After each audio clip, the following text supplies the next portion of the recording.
Hello, once again, and welcome. My name is Dr. Michelle Mead, and I have the privilege of being the principal investigator and director of the Michigan Spinal Cord Injury Model Systems. This evening, we will be having a conversation on women's health and spinal cord injury. In particular, we will be talking about issues of pregnancy, childbirth, and parenting with 4 experts. We will start. First of all, this Facebook Live event is sponsored by the National Institute or is put on with funding from the National Institute of Disability, Independent Living and Rehabilitation Research, and the Michigan Spinal Cord Injury Model Systems. Today's speakers include our experts, Megan Christ, Tameka Citchen-Spruce, Dr. Claire Kalpakjian, and Dr. Gianna Rodriguez. I'm going to ask them each to do a brief introduction before we start with our panel discussion. Please, as we go through the night, forgive any unexpected interruptions that may come up. And if you happen to get bumped off, please just come back on. We'll be here till about 7:30, once again broadcasting through Facebook Live. And finally, please share and put any questions that you have in the Google document that you'll have access to. With that, Dr. Rodriguez, can you just say a brief 1 or 2 things about yourself? Yeah. Good evening, everybody. Thank you for joining us tonight. I have the pleasure of joining this wonderful group here to talk about pregnancy and women's health and all that. For women with spinal cord injury who are wanting to have kids or who do have children right now. I am clinical professor and I am the spinal cord injury director here at Michigan Medicine, University of Michigan. I also am very engaged in education and research with the group. So if you have any questions about clinical or academic or any educational queries, please feel free to bring them up. So Dr. Rodriguez is where we're going to send a lot of our medical questions that may come up later in the discussion. Dr. Kalpakjian? Hi, everybody. I'm an associate professor, and my main job is doing research. And I've had a long career in doing research in spinal cord injury, and particular to tonight, I do a lot of work in women's health and women's, and particularly pregnancy and decision making. And I'll tell you a little bit about that later. Wonderful. Thank you. Megan? Hi, good evening. My name is Megan Christ. I have a C7 spinal cord injury and 2 little ones at home. So looking forward to share more about that. Wonderful. We're going to be looking forward to hearing about that. And Tameka? Hello, everyone. I also have a spinal cord injury, T2 incomplete, and I'm a disability justice activist, co-director of LEAD for Michigan Disability Rights Coalition. I'm also a filmmaker and a mother of 2. Wonderful. So much rich information to share. So we're going to jump right in with Tameka. I know that you'll have to leave probably about halfway through the presentation. And so just to let folks know that we'll be talking more with you first to be able to hear about your experience. Can you start and tell us about your journey to parenthood? What was the decision-making process for you? Yeah, so it's a long journey, especially having 2 pregnancies pretty much back to back. So that was an experience.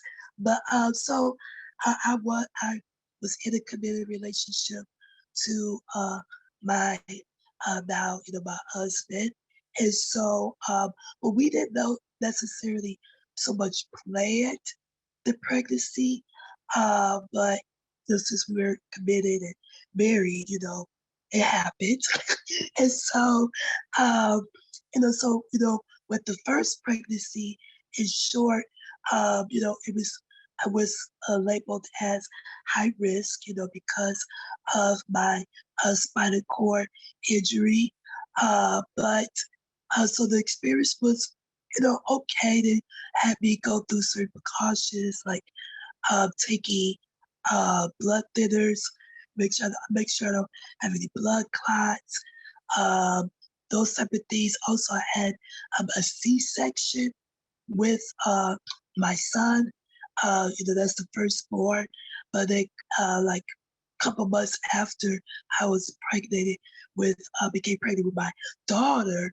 And so with that pregnancy, it was good as well. They had to go through motion sickness and those type of things, probably because it was so close together. And but with her, we scheduled a C-section, but she just happened to come early, just maybe like a week or two before the C-section. So that was definitely experience. And I felt the contractions, which, I was concerned, like whether be having a spinal cord injury, if I was going to feel it or not, but I did. And then she, shortly after arriving at the hospital, she was born. So it's like about maybe 30 minutes into being in the hospital. They said, we came to the C-section. We came to the C-section. I was like, okay, that's fine. Look, if she can be born, and if delivery is safe. And just my body, I remember naturally pushing her out. And so, but my head hurt like extremely, a little bit at the top of my head. And then she was out, and that was pretty much it. So it happened real quick. And I heard other women with spinal cord injuries that their bodies naturally push the baby out too. So I don't know, with I have to ask the medical doctors if that's, safer so. But I will say with the first pregnancy that my voice, which I haven't really talked about publicly, but my voice originally was not like this. So it was like a higher pitch. It wasn't as raspy. But when it was going to give me an epidermal, but there's rods in my back due to scoliosis, which is sometimes common with spinal cord injuries growing up. So I had that when I was 16. So I had to treat it as a surgery. And I was put under, and then as a course of being put under, it injured my vocal cords. So that's why my voice is like this. So it's not, directly to, it's kind of indirectly due to my spinal cord injury. And it just so happened they do say that's a risk, if you go incubated, but Mhm. so that's only that part. Did you have any other Yeah. risk or conditions or complications that came up during pregnancy or childbirth? They just wanted to make sure there wasn't, like I said, blood clots, different things that's associated with having a spinal cord injury at giving birth. And so, it was pretty good. I had a good doctor as well that, to deliver the baby. She has met and worked with other women with spinal cord injuries too. So I think that definitely helped a lot because, she's used to, working with women with spinal cord injuries. Wonderful. So you had first one child, then the second. What was the process, or what was it like bringing them home, and what were the first 2 years or few years about? Yeah.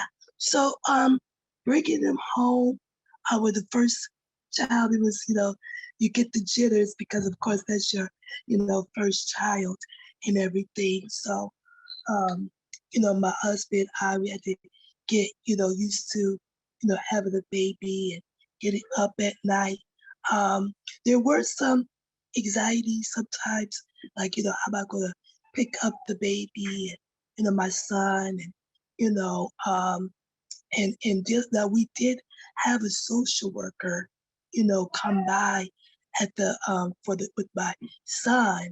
And, then when I got pregnant with the second one, she was, kind of had an attitude sometimes of really looking at me, sometimes because the house wasn't perfectly clean, with the sun, and it was just a lot going on.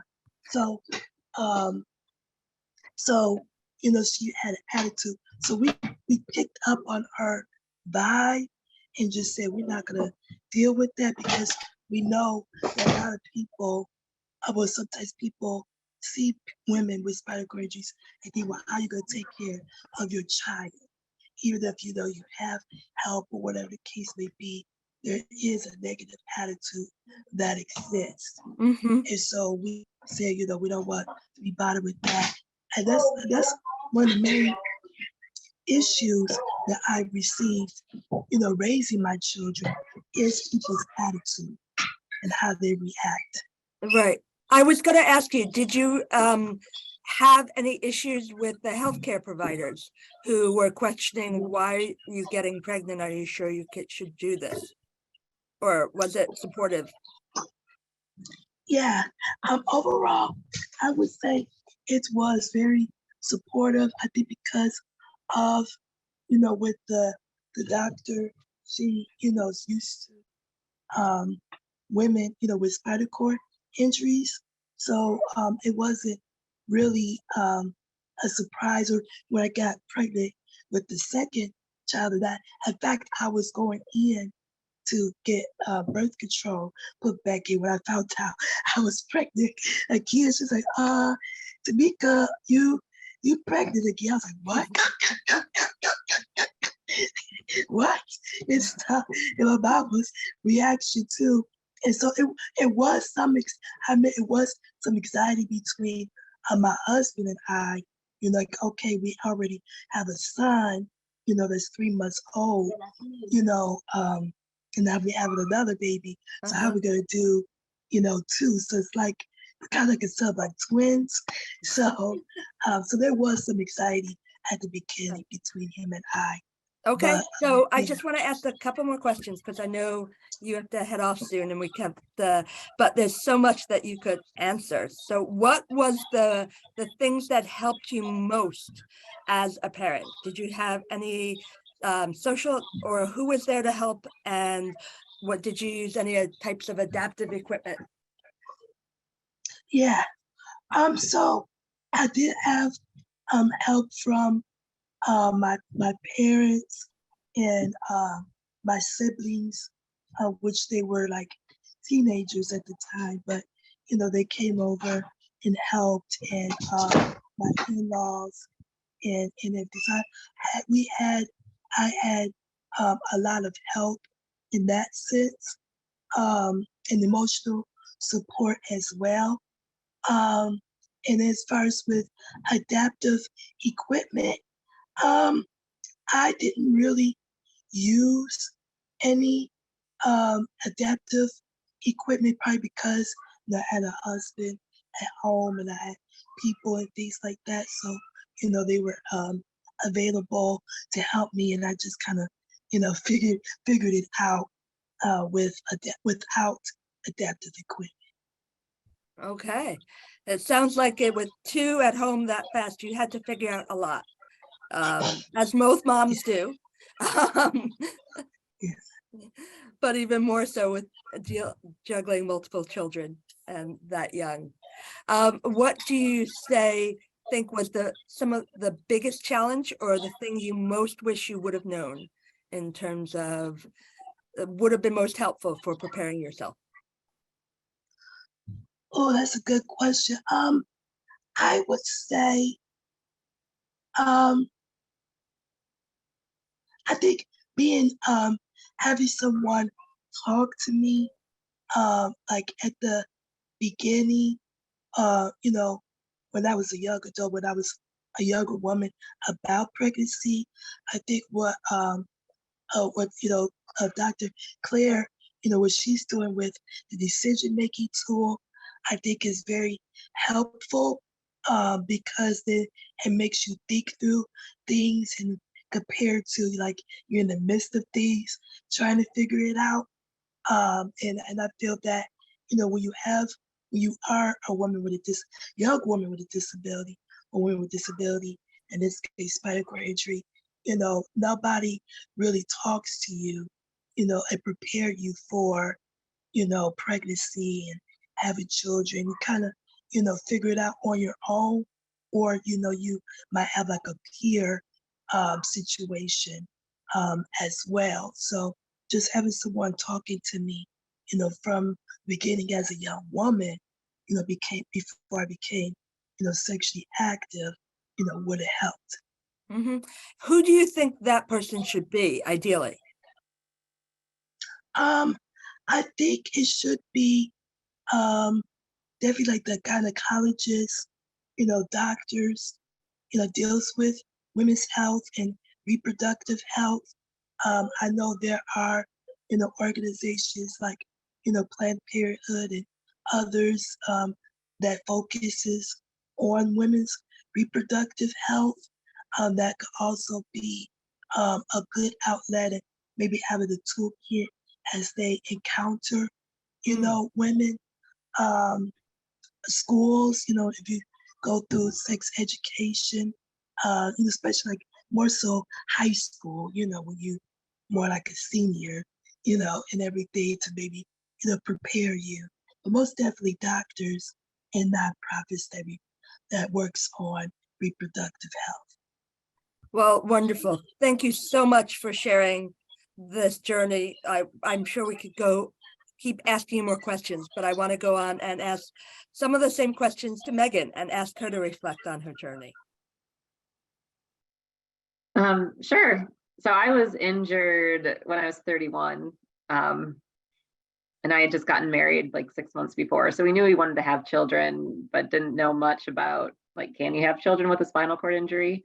So I had a consultation with like a maternal fetal medicine doctor, and they kind of explained what there was to know. So yeah, Tameka, to your point, it's good to have a professional kind of go through that with you. And then, yeah, I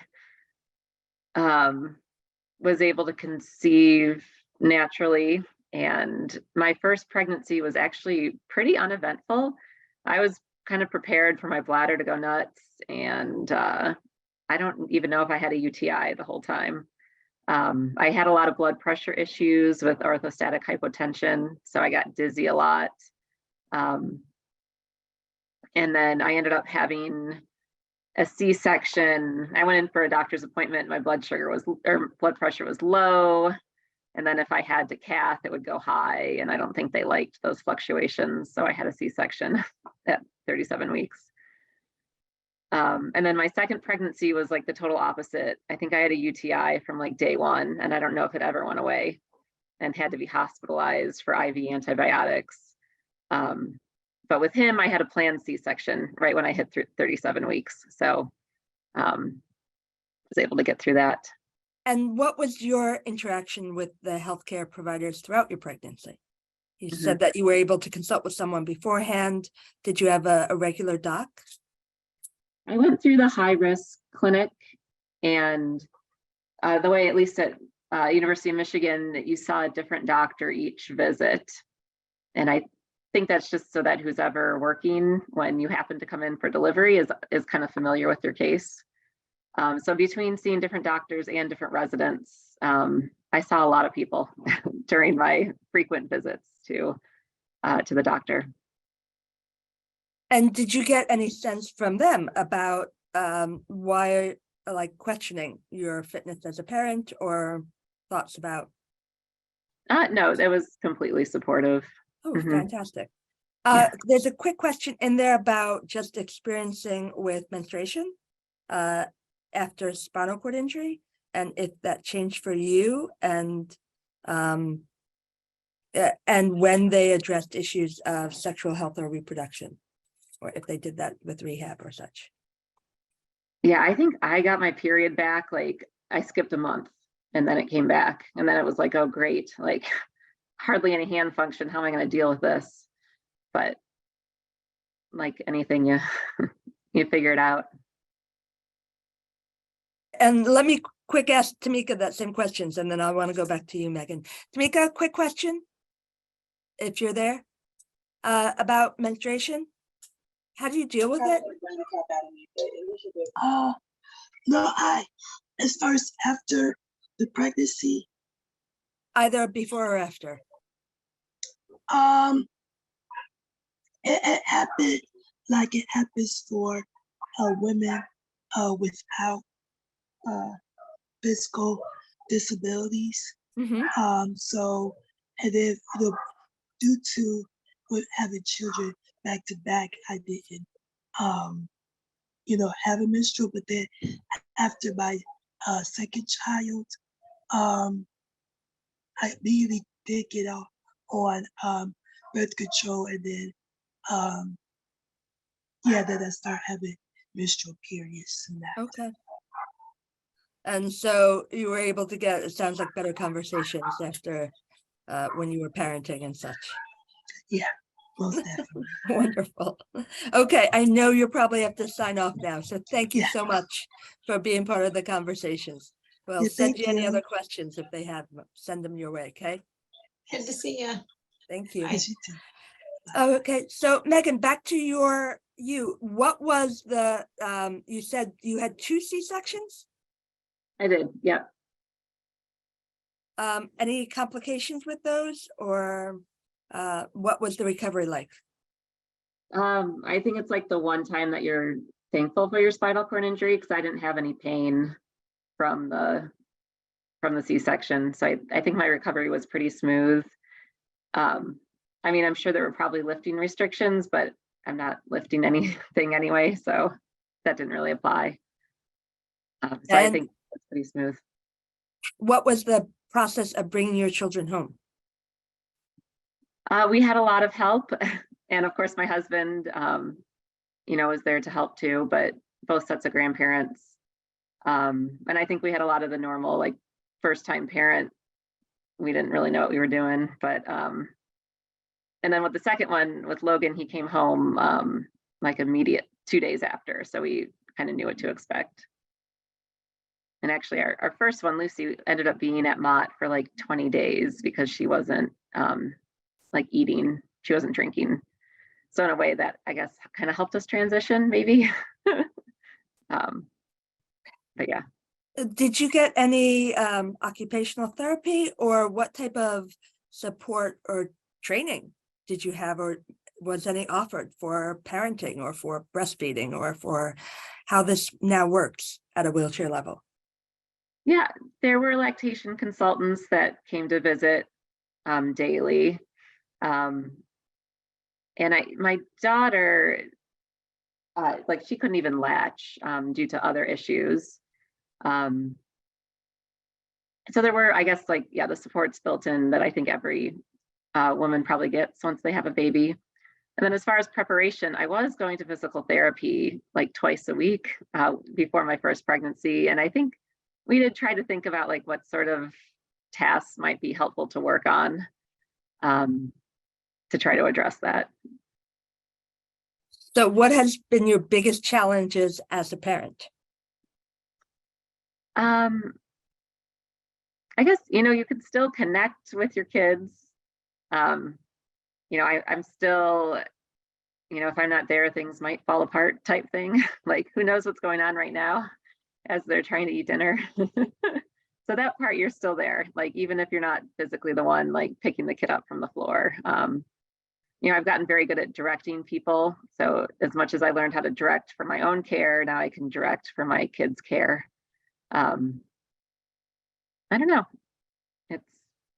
And I know you had some adaptive equipment that you did use and that you integrated. Did you have that you can show us and discuss? Yeah, I just took a couple pictures. I can share my screen and show those.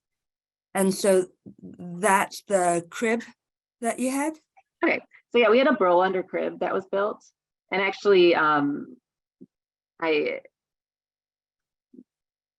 this wasn't our design. I met another woman who had had a baby and had a crib built for her by this company. So they built one for us as well. So I can roll under, and you see there's like a stool underneath there. So my husband can sit there too and play with the kiddos. So once they can kind of crawl a little bit, like I can get the kid in and out of the crib on my own. And so our crib is wonderful. I was able to bottle feed the babies just by tilting in my wheelchair. So if I tilted back far enough, and then when you can see on the left, when Logan was little, I'd have a pillow on my lap, or as he got older, he could hold his own bottle. And I use a power wheelchair, so that wasn't really a change. And then for our high chair, we got like a regular high chair that had legs, but we never used it because this one that attached to the table was like a roll under high chair. So I could get really close to the baby to help feed with this design. So that was sort of a much cheaper and portable alternative to a regular high chair. And did you figure these out yourself, or were most of them suggestions from other women?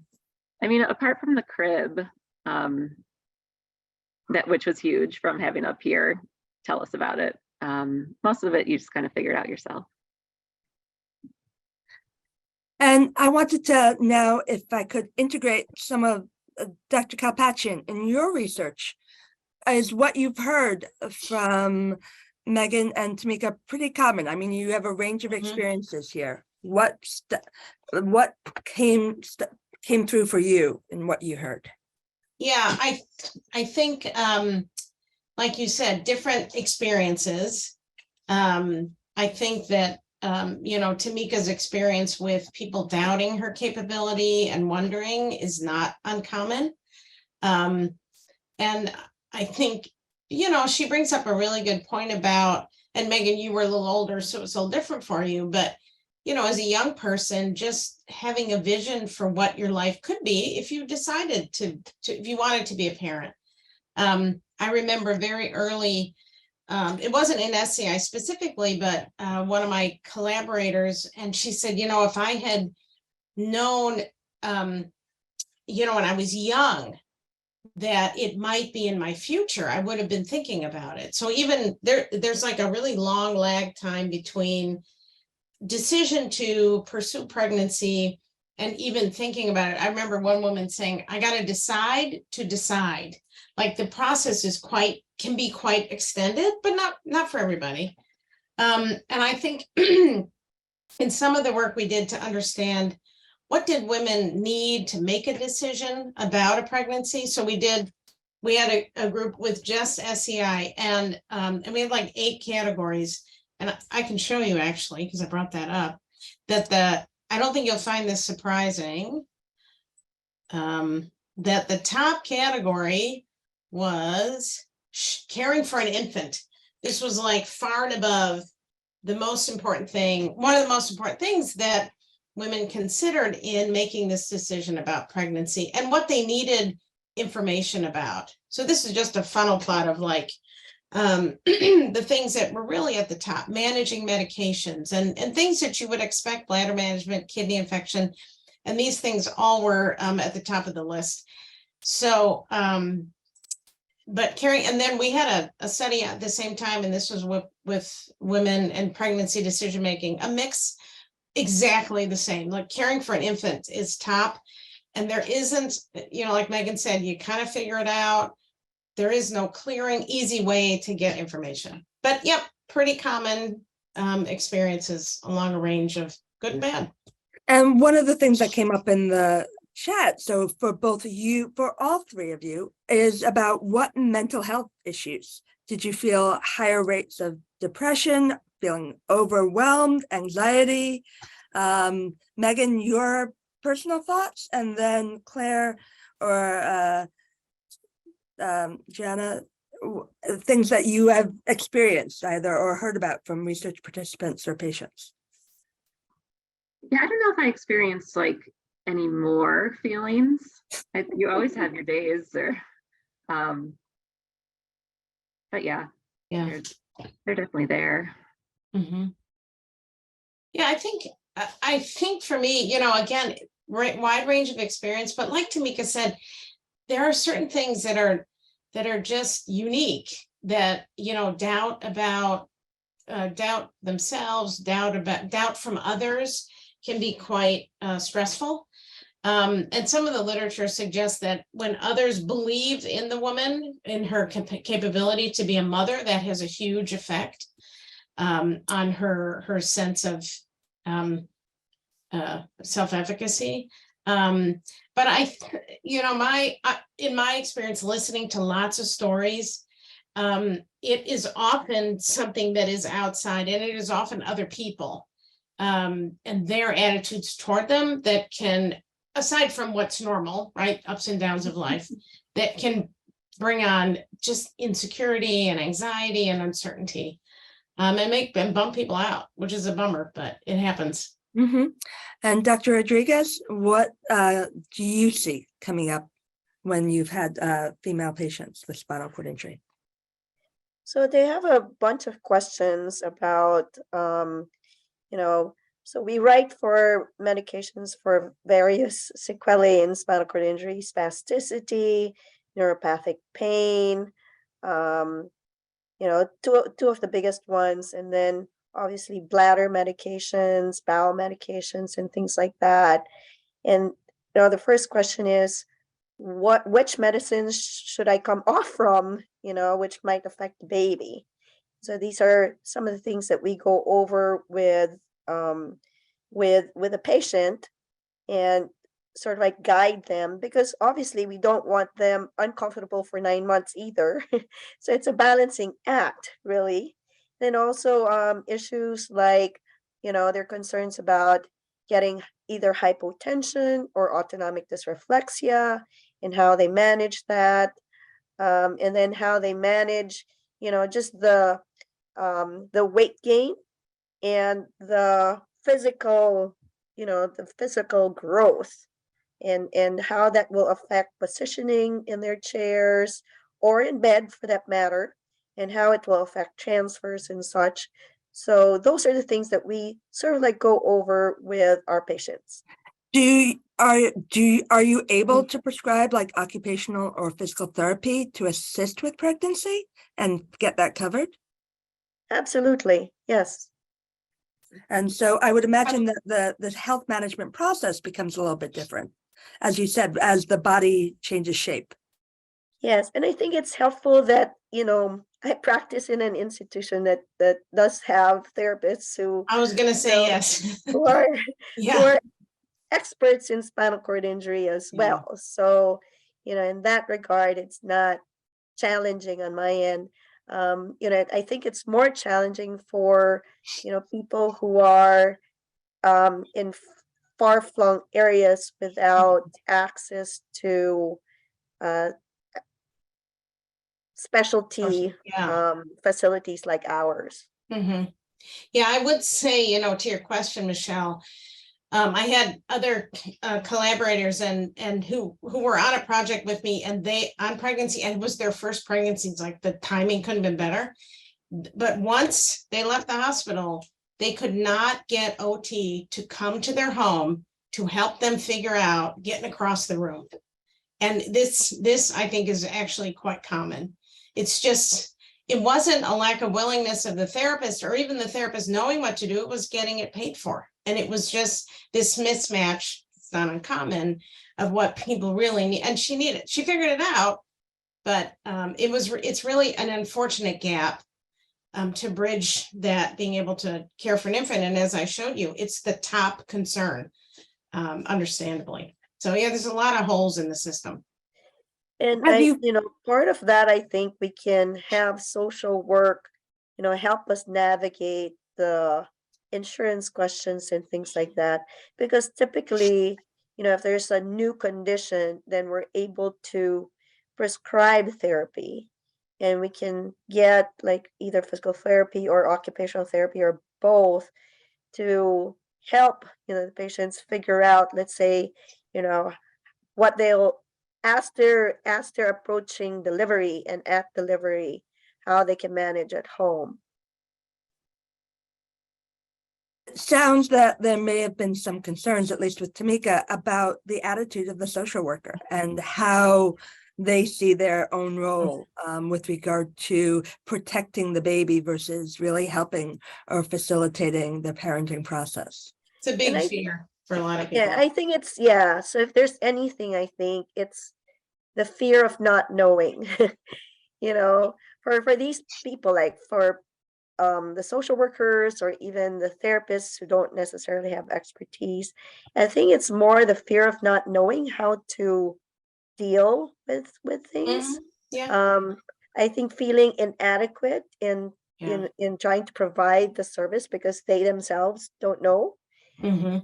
So I Yeah. think, educating, not just, and even for physicians, right? Like I'm a little bit more comfortable because I actually care for people with spinal cord injury. I attend conferences, I train myself and things like that too. So I'm a little bit more confident and comfortable. So for those other physicians, even P&R physicians who might not have expertise in spinal cord injury, or primary care physicians for that matter, I think it's more the fear and the lack of confidence Yeah. in managing and approaching all these questions. Mhm. So Megan or others, are there resources there for women with spinal cord injury that maybe don't require the coverage by insurance? Have you found support groups? I've heard of the Looking Glass used to be one of the top parenting organizations for individuals with disabilities, but certainly there are many disability organizations out there now. Were there any that you use, Megan? Or let's start there, and then we can ask Claire and Gianna if they know of others. Yeah, I didn't, I wasn't aware of any. Okay. I think my most support was through like, neighbors and Mhm. family. Mhm. Okay. There are, in a lot of my research, we do connect with participants through Facebook groups. And there are several of the, I don't know off the top of my head, I can share it later, Mhm. that do, like Wheelie Mommies. And there are actually a number of groups for mothers to come together and share tips and tricks and experiences. And that's probably among, one of the most powerful peer-to-peer support. So, I mean, you need it from everybody. And Gianna's right. There are a lot of insecure, like nobody wants to do a bad job. But if you don't have the experience and knowledge, it's stressful. And there's something else I was going to say. But yeah, they're out there. But probably it's not going to be obvious to everybody, like how you find them. Because it's just, hit or miss, or you got lucky because someone said something to you.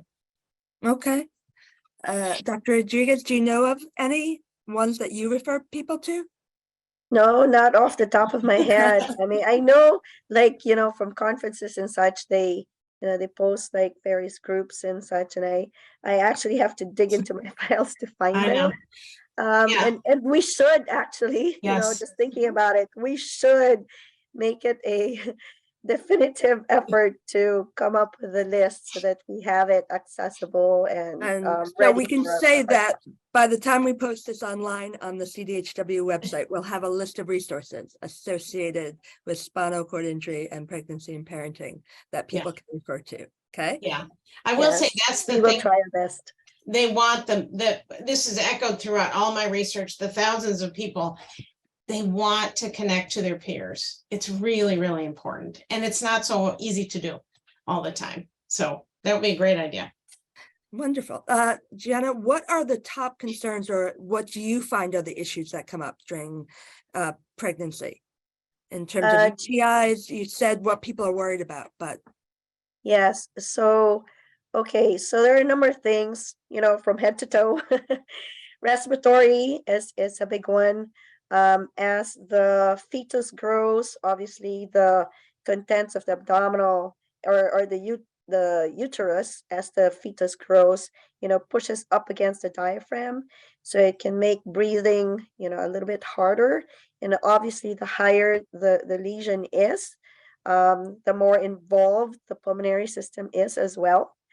I mentioned hypotension, bradycardia, so low heart rate, high heart rate, low blood pressure, high blood pressure, autonomic dysreflexia.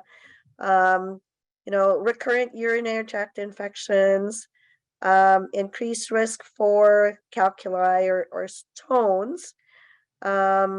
Constipation is a big one as well. Diabetes, or risk for diabetes, gestational diabetes for that matter, pressure sores, DVTs or deep venous thrombosis, clots in the legs. Of course, there's the psychological component as well.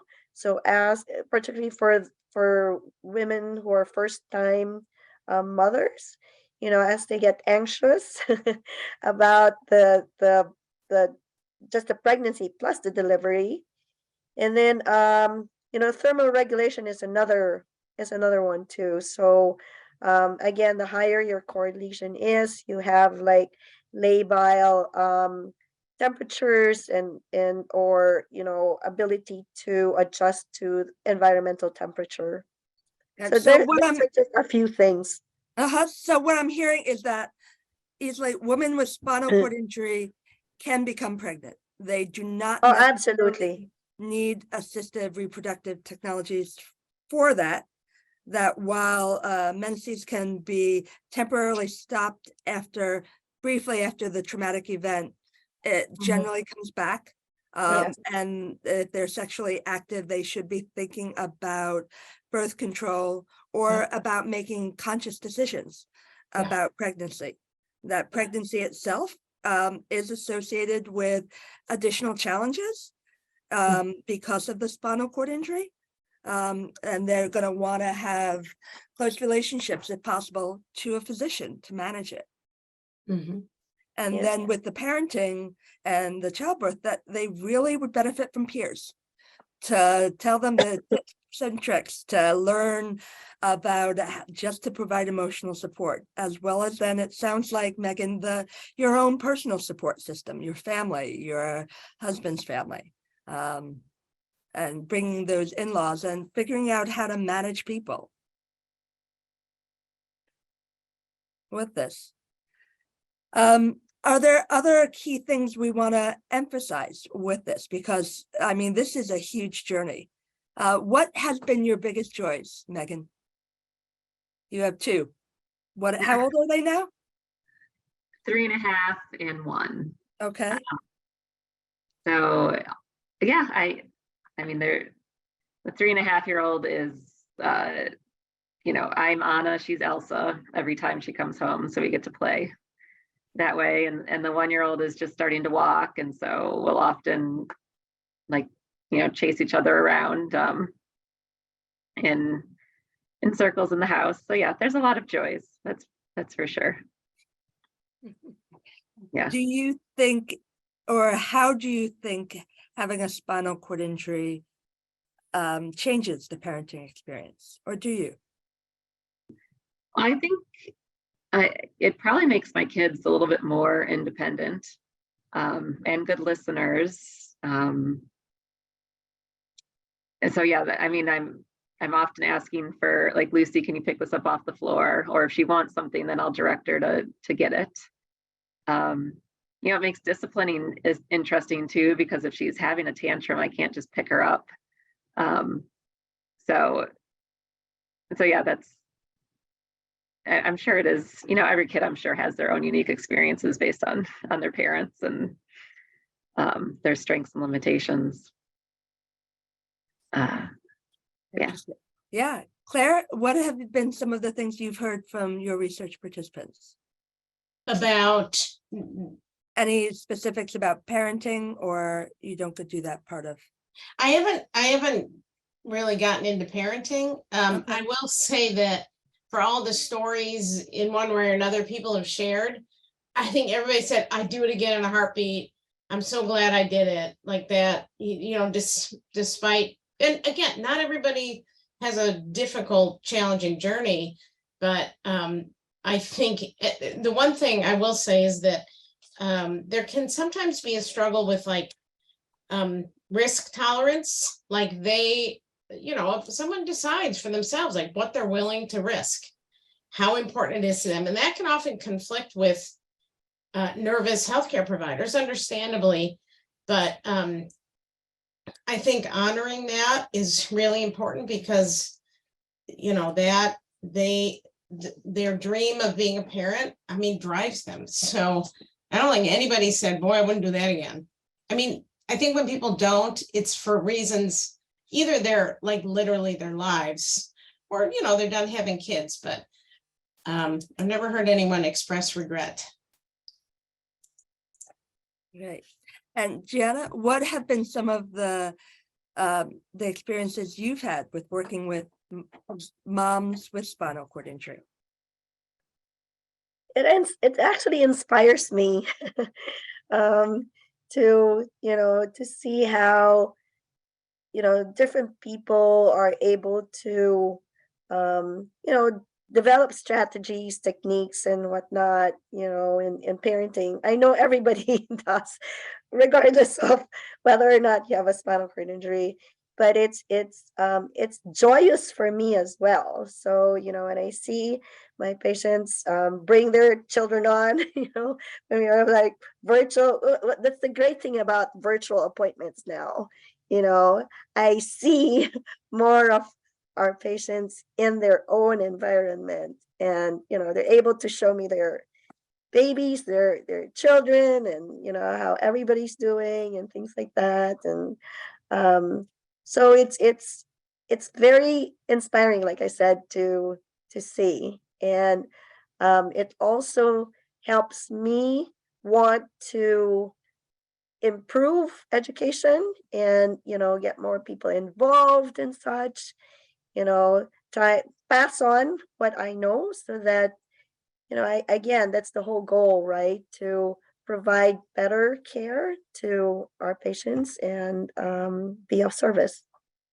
Wonderful. And we are monitoring the Google Sheet. So if anyone has questions, please, for any of our panelists, please drop them there.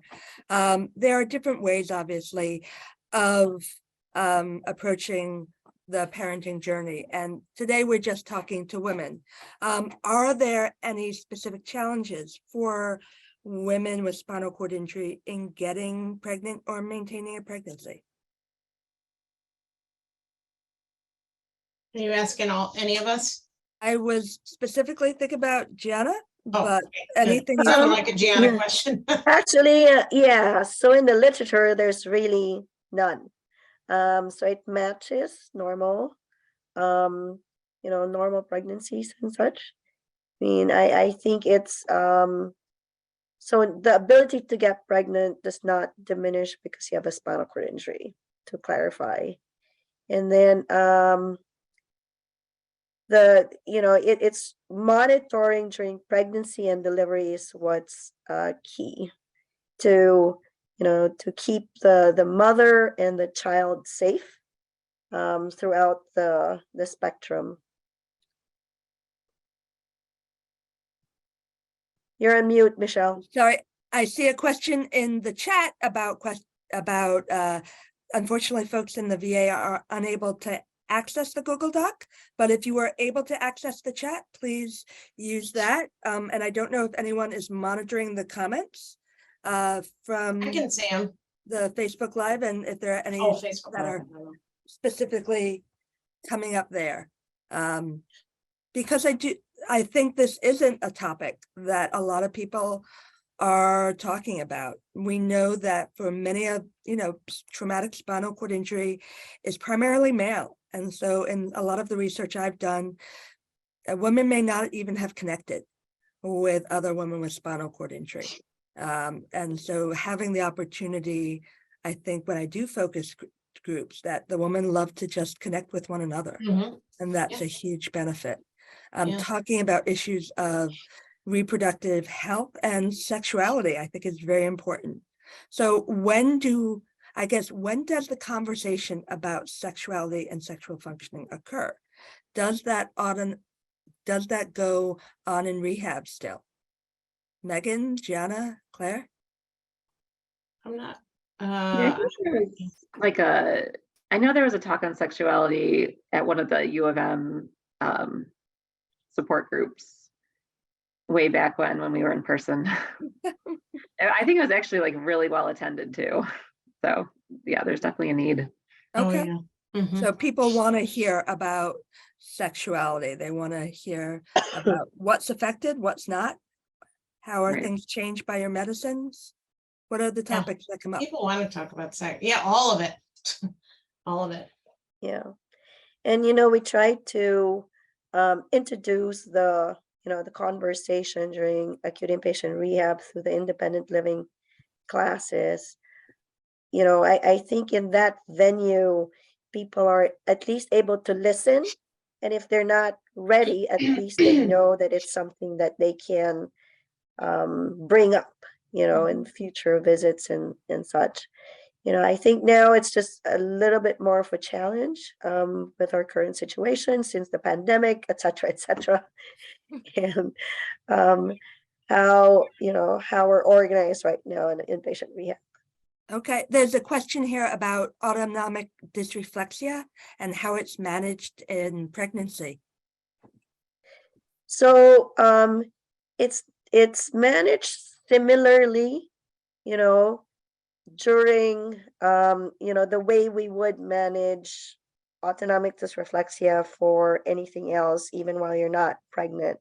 So you start with a simple, meaning using nitropase to bring down the blood pressure, or number one, making sure that we're able to correct whatever is causing it. So if it's a full bladder, empty the bladder. If it's, a kinked, if you need repositioning, then you reposition. So identifying the cause of the rise in blood pressure in the first place. So if it's due to the pregnancy itself or contractions or whatever, then, we start with a simple meds, but also monitoring very carefully because these medications can actually bring the blood pressure down. So always the first one that we use is nitropase because it's something that we can wipe off like pretty much right away. And then, as it gets more complicated, then they have to come into the hospital if we're not able to identify the main cause, or if we need monitoring for the fetus, or if the blood pressures are hard to control at home. Okay, there is a question in the chat about the impact of the spinal cord injury on sexual functioning itself for females and addressing issues including the lack of vaginal lubrication, how spinal cord injury impacts sensations, and other factors. Do you talk about those? Who generally talks about those? Are you asking me as a after? physician? Yes. Or yeah, so our OBGYN specialists are able to discuss that with our patients. And there are many different ways of managing it. So I think the best one to talk about it will be the OBGYN provider. Okay. But how about if that's prior to someone deciding to get pregnant? So I'm able to speak to my patients, at the very, base level, and how to manage that. So, I think they just have to bring it up with their provider so that the various symptoms can be addressed. Okay, And wonderful. obviously it's changed, there might be decreased sensation and whatnot, but the person with spinal cord injury, I think Megan can attest to this, will experience, sexual arousal and things like that in a different manner. Okay. I know we're just at 7:30 now. And so before we close, I wanted to ask each of you to see if there's anything else you think people listening should know about parenting, childbirth, pregnancy with spinal cord injury. So we'll start with you, Gianna, since we have you at least front and center on my screen. So we want to encourage women who have questions about, getting pregnant and having a baby to bring up those questions to the provider. so that we can address those as soon as you think about it, you know. Sometimes, you know, there's a lot to go over, like during a regular appointment, whether it be equipment, supplies, etc. But you know, as you're thinking about it, please, by all means, and we try to bring it up as well. So you know, if we don't mention it in one visit, please try and bring it up, you know, in a different visit, because we're always willing and able to address questions and you know, just queries about things. So communication, developing that relationship, trying to make sure you find someone you feel comfortable with, so you can ask these important questions. Okay, Dr. Kalpakjian? I'll say two things. Well, I'm just channeling what women have told me. And one is that relationship across reproductive health generally with your provider is really the key to making good decisions and being really comfortable and happy with your care. And the other thing I will channel that in our surveys, when we ask women what advice they would give their peers, and the resounding advice is to believe in yourself and what you want for your life. Wonderful. To pursue it. Megan? Yeah, I'm trying to think, how do I wrap this up? Yeah, you know, definitely. Pressure's on. What would you say in terms about if you had to describe your journey in one sentence? Yeah, you will experience a lot.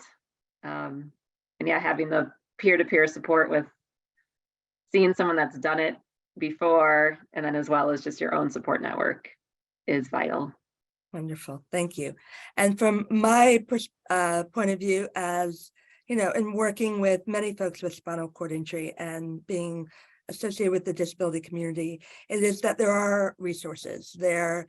While we definitely know bias and ableism is out there, that folks, women of color, may experience more of that, and women with less income, that there are also people, organizations, resources to help push back, to help people gain skills, to help them gain support, legal assistance if that's needed. And there's increasing conversations and awareness about these topics. Women with disabilities, women with spinal cord injury deserve to be parents like everyone else. That you want to be able to though make an informed decision and be able to be prepared as you're moving forward. And I just want to address one more question about violence, because intimate partner violence is a risk that unfortunately women with disabilities, including those with spinal cord injury, are having, you know, experienced more often. And we also know that women who are pregnant experience increased risk of domestic violence. So is there any thoughts or any questions, any resources that you can provide Dr. Kalpakjian or Dr. Rodriguez? I don't know of resources myself. I think, and Rosemary Hughes, who posted the question, certainly has a good deal of expertise. I would say it's fair to say that we definitely need more attention to it, more research, and most importantly, solutions to reduce that risk. It's very unfortunate.